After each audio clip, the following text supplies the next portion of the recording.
Hello बच्चों, आज हम फ्यूचर परफेक्ट टेंस सीखेंगे। इससे पहले जैसे कि हम पहले भी डिस्कस कर चुके हैं बाकी टेंसेस में कि टोटल 12 टेंस होते हैं, सब मिला के प्रेजेंट पास्ट और फ्यूचर को मिला के। ठीक है, तो याद से हमारा 12th है, 11 मैं पहले ही सिखा चुकी हूँ। और मैं आप सब लोगों से रिक्वेस्ट करती हूँ जो फ्रेशर हैं, जो पहली बार टेंस सीख रहे हैं, वो प्रेजेंट कंटिन्यूस टेंस से सीखना शुरू करें। ठीक है, so I start future perfect tense. ठीक है, तो सबसे पहले मैं इसका रूल जान लें कि सबसे पहले सब्जेक्ट रखते हैं। हमने आप लोगों को सब्जेक्ट निकालना सिखाया है। फिर लिंकिंग वर्ब, अगर सब्जेक्ट आई या फिर वी है तो शैल हैव, और बाकी कोई सा भी आपका सब्जेक्ट हो सबके संग विल हैव रखेंगे। ठीक है सब, लेकिन अगर सब्जेक्ट आई या वी होता है तो शैल हैव है। और चूंकि हैव आ गया तो हैव हैज़ हैड के बाद मैं पहले ही बता चुकी हूँ, अभी जो third form of the verb आती है and the object. So we start. Ram शाम तक पुस्तक पढ़ चुकेगा, तो सबसे पहले हम सब्जेक्ट निकालेंगे। और सब्जेक्ट हम कैसे, जब लिविंग बीइंग होता है, राम एक जीता जागता प्राणी है, लिविंग बीइंग है, तो उसको निकालने के लिए हम कौन लगाते हैं। कौन शाम तक पुस्तक पढ़ चुकेगा? राम। तो राम हमारा सब्जेक्ट है, तो सबसे पहले हम राम की इंग्लिश रखेंगे। अब राम तो आई भी नहीं है, वी भी नहीं है, यानी कि हम विल हैव रखेंगे इसके साथ linking verb. Ram will have, linking verb हो गया। ठीक है, फिर मेन वर्ब आता है, तो जो सब्जेक्ट काम करता है वो वर्ब होता है, तो पढ़ चुकीगा, है ना। रेड, रीड रेड, रेड होता है, स्पेलिंग सेम होती है लेकिन इसको रीड रेड रेड पढ़ा जाता है। ठीक है, तो third form of the verb red, Ram will have read. पढ़, राम पढ़ चुकेगा क्या? अपनी पुस्तक, ये ऑब्जेक्ट 1 है, और शाम तक ये ऑब्जेक्ट 2 है। तो सबसे पहले ऑब्जेक्ट 1 रखेंगे, Ram will have read the book, कोई खास बुक होगी, ठीक है, जो जिसके बारे में बात की जा रही होगी, तो फिर जो है इसलिए आर्टिकल द, और तक को हम बाय से लगा के करते हैं, बाय द इवनिंग, दूसरा ऑब्जेक्ट रख दिया। This is how we translate subject. फिर विल हैव या शैल हैव में से जो कुछ भी लगना हो, third form of the verb and the object. अगर हमको कहा जाएगा कि इसका नेगेटिव बनाइए, तो हम पहले भी बता चुके हैं कि ये विल हैव हमारा लिंकिंग वर्ब है, इसका पहला पार्ट छोड़ेंगे और नॉट लगा देंगे। Ram will not have read the book by the evening. Rest पूरा सेंटेंस सेम रहेगा, बस विल और हैव के बीच में नॉट लगेगा यहाँ पर। ठीक है, जो भी लिंकिंग वर्ब जितना भी बड़ा होता है उसका पहला पार्ट छोड़ के नॉट लगाते हैं। और अगर हमसे इसका इंट्रोगेटिव करने के लिए कहा जाएगा कि इसका इंट्रोगेटिव करके दिखाइए, तो यही लिंकिंग वर्ब सबसे आगे कर देंगे हम, विल। और चूंकि राम जो है प्रॉपर नाउन है, किसी का नाम व्यक्तिवाचक संज्ञा है, प्रॉपर नाउन है, तो हम कैपिटल नाम शुरू आर कैपिटल रखेंगे। Ram will Ram have read the book by the evening and question mark in the end। ठीक है, और इसकी बच्चों की पहचान क्या होती है, क्योंकि ये फ्यूचर है इसलिए गागी गे आता है एंड में, क्योंकि राम शाम तक पुस्तक पढ़ चुकेगा, फ्यूचर की बात हो रही है। और परफेक्ट है तो इसलिए चुकेगा, चूंकि लड़की होगी तो चुकेगी, बहुत सारे लोग होंगे तो वे शाम तक पुस्तक पढ़ चुकेंगे, तो ये पहचान होती है चुकेगा आएगा। ठीक है, दिस इज द। अगला देखिए, मैं 8 बजे तक अपने स्कूल पहुंच चुकूंगा। तो सब्जेक्ट क्या है, कैसे निकालेंगे? कौन 8 बजे तक अपने स्कूल पहुंच चुकूंगा? मैं। तो मैं हमारा सब्जेक्ट है आई। ठीक है, अब सब्जेक्ट आई या वी होता है तो हमने पढ़ा है हमारे पास सब्जेक्ट के बाद लिंकिंग वर्ब रखते हैं, तो शैल हैव, है ना। आई शैल हैव, मैं पहुंच चुकूंगा, सब्जेक्ट जो काम करेगा पहुंचने का काम करेगा, तो हैव के बाद हमेशा third form of the verb, reached, तो रीच्ड आएगा third form of the verb. I shall have reached, कहाँ? अपने स्कूल। कहाँ पहुँच चुकूँगा? अपने स्कूल, ये ऑब्जेक्ट 1 है, और अपने स्कूल, सॉरी, ये पूरा ऑब्जेक्ट 1 है, और 8 बजे तक ये ऑब्जेक्ट 2 है। तो I shall have reached my school, 8 बजे तक को बाई से दिखाते हैं, बाई 8 o'clock। ठीक है, और अगर ये अफर्मेटिव सेंटेंस है हमारा, और अगर हमसे कहा जाएगा इस अफर्मेटिव को नेगेटिव में चेंज कीजिए कि मैं 8 बजे तक अपने स्कूल नहीं पहुंच चुकूंगा, है ना, तो ये लिंकिंग वर्ब पूरा है, तो इसका पहला पार्ट के बाद नॉट रख देंगे। I shall not have reached my school by 8 o'clock।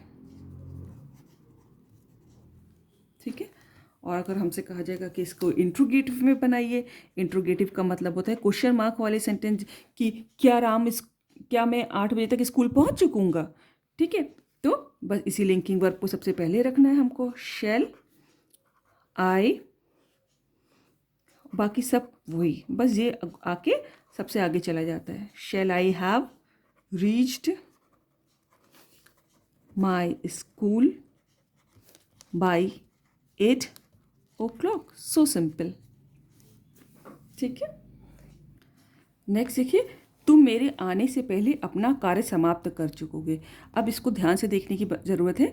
देखिए, इसमें दो कामों का वर्णन है। तुम मेरे आने से पहले अपना कार्य समाप्त कर चुकोगे। ठीक है, तो जो काम पहले होगा, ठीक है, कि तुम मेरे आने से पहले अपना कार्य समाप्त कर चुकोगे, तो कार्य वो पहले समाप्त होगा और मैं बाद में आऊँगा। इस सेंटेंस से ये मतलब निकल रहा है। तो जो पहला काम खत्म होता है उसको फ्यूचर परफेक्ट में रखते हैं, और मेरे आने से पहले जो बाद में काम खत्म हुआ है उसको प्रेजेंट इंडेफिनिट में रखते हैं। ठीक है, दिस इज़ द रूल। उसको प्रेजेंट इंडेफिनिट में रखेंगे जो बाद में काम खत्म होगा, और जो पहले काम खत्म होगा उसको फ्यूचर परफेक्ट में रखेंगे।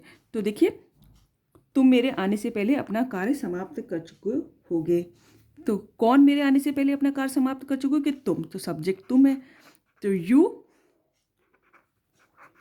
विल हैव कार्य समाप्त कर चुकोगे, यानी कि ये प्रिंसिपल क्लॉज है यहाँ पर, और हम इसका अनुवाद पहले करेंगे। यू विल हैव, यू के संग विल लगेगा, will have linking verb, have समाप्त करने को फिनिश्ड कहते हैं, है ना। तुम जो क्या काम करोगे, काम समाप्त कर चुकोगे, फिनिश्ड वर्ब है। यू विल हैव फिनिश्ड क्या, अपना काम। ये ऑब्जेक्ट 1 है, मेरे आने से पहले ये ऑब्जेक्ट 2 है। तो you will have finished object 1 your work, you के संग अपने के लिए योर आता है। You will have finished your work before I come, present indefinite.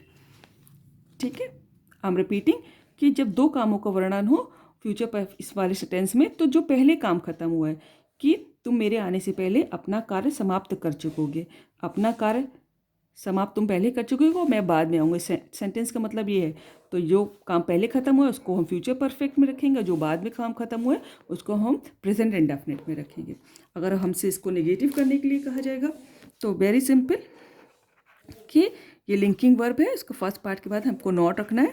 You will not have finished your work before I come. और इंट्रोगेटिव में हमें ये लिंकिंग वर्ब जो है सबसे आगे रखना है, बाकी सब rest same. Will you have finished your work before I come, and question mark in the end. This is the way. अगला देखिए, तुम्हारे सोने से पहले वह घर जा चुकेगा। देखिए, इसमें भी दो काम का वर्णन हो रहा है कि तुम्हारे सोने से पहले वह घर जा चुकेगा। ठीक है, यानी कि तुम सो भी नहीं पाओगे कि वो घर जा चुकेगा। ठीक है, तो वो घर जा चुकेगा पहले काम होता है, प्रिंसिपल क्लॉज है, और तुम्हारे सोने से पहले सबॉर्डिनेट क्लॉज है। तो इसका अफर्मेटिव देखिए, अफर्मेटिव बनेगा इसका कि जो काम पहले खत्म हुआ है वो हमें फ्यूचर परफेक्ट में रखना है। तो किसके सोने से पहले वह घर जा चुकेगा? तुम्हारे, यू, है ना। सो एक मिनट, देखिए, तुम्हारे सोने से पहले वह घर जा चुकेगा, तो वह घर जाने वाला काम पहले हुआ है, तो हमें इसका पहले अनुवाद करना है। वह घर जा चुकेगा, ही विल हैव गॉन, है ना। वह घर जा चुकेगा, कौन है? वह जा चुकेगा, जाने का काम करेगा, तो ये मेन वर्ब है और ये लिंकिंग वर्ब है। गॉन होम, हम पहले भी बताते, बार बार बताते कि गो होम अगर वर्ड आता है तो उससे पहले टू प्रपोजिशन नहीं आता, अदरवाइज गो के बाद हमेशा टू आएगा, गो टू, गोइंग टू, है। लेकिन अगर गो वेंट, गॉन के बाद होम वर्ड यूज़ किया गया तो बीच में टू प्रपोजिशन कभी नहीं आता। He will have gone home before you sleep. देख रहे हैं ये कि तुम, ये हमारा प्रेजेंट इंडेफिनिट में। ठीक है, अगर हमसे इसका नेगेटिव बनाने के लिए कहा जाएगा तो तो ये लिंकिंग वर्ब पूरे के, तो फर्स्ट पार्ट के बाद हमें नॉट लगाना है। He will not have gone home before you sleep, और तब इसका मतलब हो जाएगा कि तुम्हारे सोने से पहले वह घर नहीं जा चुकेगा, ठीक है, घर नहीं जा चुका होगा, ठीक है। और अगर हमसे इंट्रोगेटिव इसको बनाने के लिए कहा जाएगा इंट्रोगेटिव, तो इस लिंकिंग वर्ब के पार्ट को बस हम आगे कर देंगे। विल ही